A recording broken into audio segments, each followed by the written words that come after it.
Good morning. Today is the 18th Sunday of church time.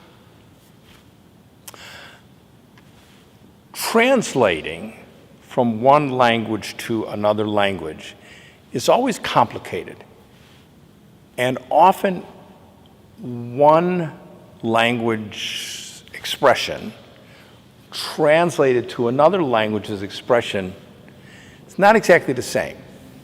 So for example, in sign language, I can sign.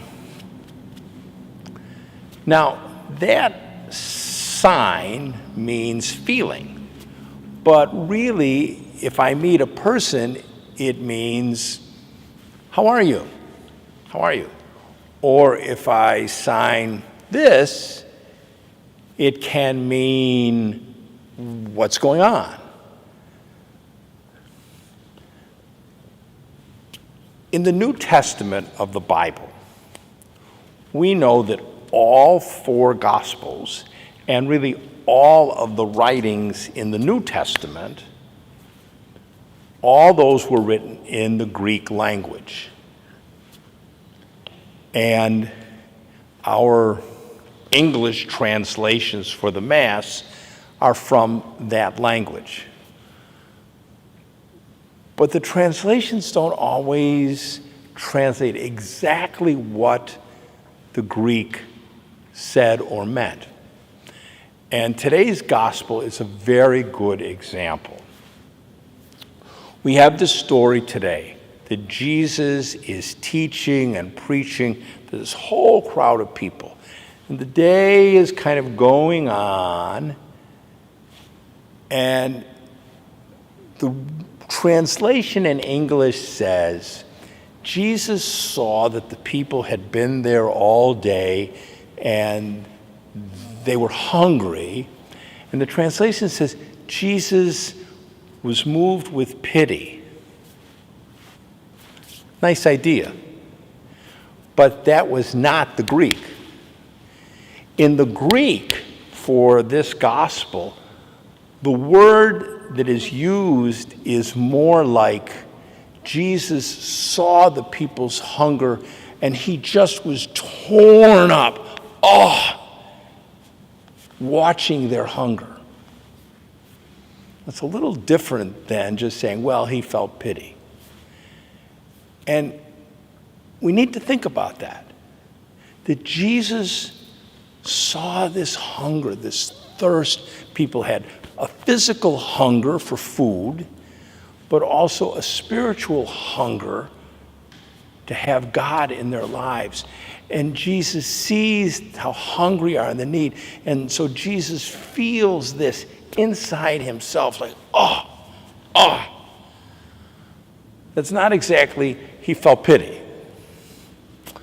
So, thinking about that, and then thinking about the first reading today, where the first reading talks about, again, hunger and thirst, and how God wants to respond to people's hunger and thirst. Whether it's a physical hunger, God gives people food, or it is a spiritual hunger that God wants to give people his life and his love. Right now, I know that there's so many issues involved with COVID and what we see happening on the streets of our cities and the turmoil in our world. It's hard to focus on one thing that maybe can help or change. But I would like us to think about that right now in our own city, our own country, there are people who are truly hungry. They don't have enough food. And our temptation during times like this is sort of to kind of close the door. Like, well, I have to take care of myself. I have to take care of my own family. Understood. But I think that the readings, today's Mass, are reminding us that we have a responsibility to feed our brothers and sisters. How we do that, it can vary. Sometimes if we go shopping a food store might say, well, you can add $1 or $2 or $5 to your food bill. Get charged for that, but the money will get taken away and used to feed people. Or there might be a box that says they're collecting food, so we can take another can or another box of food, add that, and then put it there when we leave. Maybe there is a food organization that's looking for volunteers, or a food feeding organization that needs money.